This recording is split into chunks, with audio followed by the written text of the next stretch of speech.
नमस्कार दोस्तों, स्वागत है आपका हमारे ड्रीम ऑन यूट्यूब चैनल पर। दोस्तों, आज लोगों की जिंदगी कुछ ऐसी हो चुकी है कि इंसान के अंदर सब्र कम होता जा रहा है।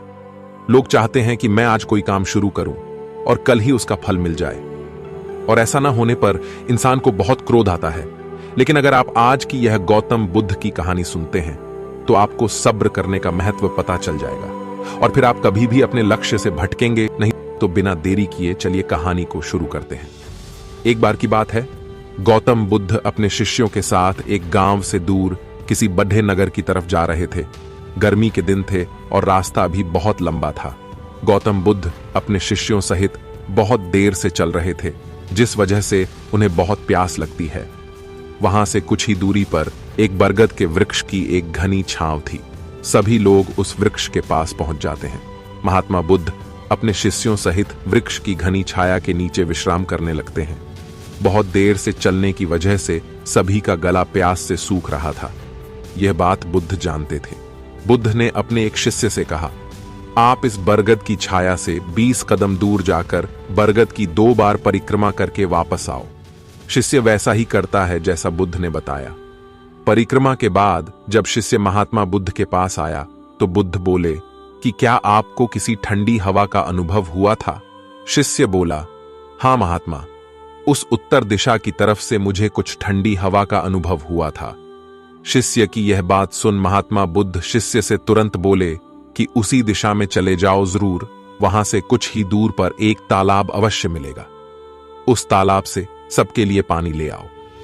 शिष्य उसी दिशा में जब कुछ दूर जाता है तो वहां सच में एक तालाब होता है। तालाब देख शिष्य बहुत प्रसन्न होता है और तालाब के निकट जाकर जैसे ही तालाब से पानी भरने वाला होता है तभी शिष्य की नजर वहां दूर तालाब में कपड़े धो रही कुछ स्त्रियों पर जाती है। यह देख शिष्य मन में सोचता है कि यह पानी तो गंदा हो गया है। लेकिन जब शिष्य ध्यान से तालाब के पानी को देखता है कि अभी भी तालाब का कुछ पानी साफ है, इतने में 2 बैलगाड़ी जोर से तालाब के किनारे से होती हुई निकल जाती हैं। बैलगाड़ी के पहिए तालाब की मिट्टी के ऊपर इतनी जोर से निकलते हैं कि तालाब के नीचे बैठी बहुत सारी मिट्टी तालाब के ऊपर आ जाती है, जिस वजह से तालाब का बचा हुआ पानी भी गंदा हो जाता है।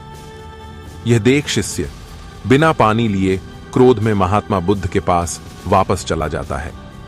शिष्य बड़े ही निराशा भाव से महात्मा बुद्ध को सब बात बताता है। शिष्य की बातें सुन सभी शिष्य बोलते हैं कि हमें तुरंत यहां से निकलना चाहिए, किसी दूसरी जगह पानी की खोज करनी चाहिए, वरना प्यास के मारे जान निकल जाएगी। इधर महात्मा बुद्ध सभी को शांत होने के लिए कहते हैं और बोलते हैं कि धीरज रखो, कुछ देर यहीं बैठो, उचित समय आने तक संयम बनाए रखो। सभी महात्मा बुद्ध की बात सुनकर शांत हो जाते हैं और वहीं बैठ जाते हैं।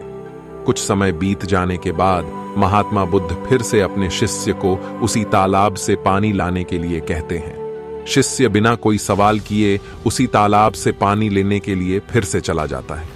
तालाब की हालत देख शिष्य को यकीन नहीं होता। तालाब का पानी पूरी तरह से साफ होता है। यह देख शिष्य बहुत खुश होता है और पानी भरकर महात्मा बुद्ध के पास जाता है। सभी पानी पीकर अपनी प्यास बुझाते हैं, लेकिन अभी भी सबके मन में यह एक सवाल था कि आखिर यह चमत्कार हुआ कैसे? तालाब का सब पानी तो गंदा था। उन्हें लगा कि जरूर यह बुद्ध की शक्ति है। उनमें से एक शिष्य ने यह सवाल महात्मा बुद्ध से पूछ ही लिया कि यह चमत्कार आपने कैसे किया? शिष्य का जवाब देते हुए महात्मा बुद्ध बोले, यह कोई चमत्कार नहीं, यह आपके सब्र का फल है। यह फल है आपके सब्र बनाए रखते हुए उचित समय के इंतजार का। जितनी देर हम सब लोगों ने सब्र किया, उतनी देर तक तालाब के पानी के ऊपर तैर रहे सभी गंदे तत्व और मिट्टी तालाब के पानी के नीचे बैठ रहे थे। फिर कुछ देर बाद शिष्य जब वहां तालाब के पास पहुंचा, तब तक सब दूषित कण नीचे बैठ चुके थे, जिस वजह से तालाब का पानी पहले की तरह साफ हो चुका था तथा तालाब साफ दिखाई दे रहा था। यदि उस समय आप लोगों ने सब्र न किया होता, धैर्य न रखा होता, तो आप सब इतनी गर्मी में पानी की खोज में प्यासे रहकर शायद अब तक मृत्यु को प्राप्त हो गए होते। क्योंकि यहां से अगला कोई तालाब है या नहीं, और होगा भी तो क्या उसका पानी साफ होगा या नहीं। इन सब कारणों से आप कभी प्यास न बुझा पाते और प्यास से मर जाते। फिर इतना बोलने के बाद महात्मा बुद्ध शिष्यों को एक सीख देते हुए कहते हैं कि जैसी स्थिति हम लोगों के समक्ष आज आई है, वैसी ही स्थिति और मुश्किल दौर जिंदगी के हर मोद्दा पर आएंगे। तब उस समय भी आपको ऐसे ही संयम बनाए रखना होगा और अपने विवेक से काम लेते हुए ही आपको एक उचित फैसले के साथ सही नतीजे पर पहुंचना होगा। हर मुश्किल दौर में सब्र रखते हुए ऐसे ही शांत मन से ही कोई फैसला लेना चाहिए जिसका परिणाम आपके और दूसरों के लिए अच्छा हो, क्योंकि ऐसी स्थितियों में लोग अक्सर गुस्से में आकर अपना सब्र खो देते हैं और गुस्से तथा जल्दबाजी में गलत काम और फैसला कर बैठते हैं, जिसका बुरा परिणाम उनको भविष्य में देखने को मिलता है, जिसमें खुद का नुकसान अधिक होता है। कुछ परिस्थितियां जीवन में ऐसी होती हैं जहां हमें सब्र बनाए रखते हुए उचित समय का इंतजार करना होता है, लेकिन लोग अक्सर यहीं पर अपना सब्र खो देते हैं और उचित समय आने का इंतजार नहीं करते, जिस वजह से उनको आगे चलकर दुख और मुश्किलों का सामना करना पड़ जाता है। हमारे द्वारा लिया गया आज का फैसला ही हमारे आने वाले कल की सुख और दुख को निश्चित करता है। दोस्तों, भगवान बुद्ध की कहानियों से हमें अपने जीवन में बहुत कुछ सीखने को मिलता है।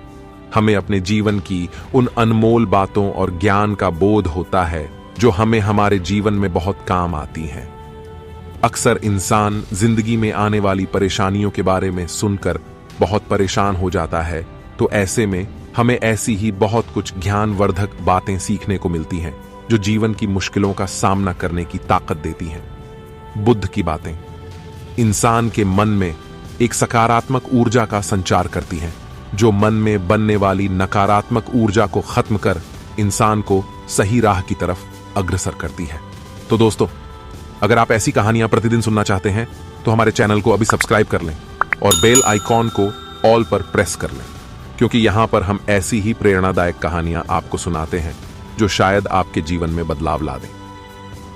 दोस्तों, आज के लिए सिर्फ इतना ही। हम फिर मिलेंगे एक नई प्रेरणादायक कहानी के साथ। तब तक आप जहां भी रहिए, खुश रहिए और खुशियां बांटते रहिए।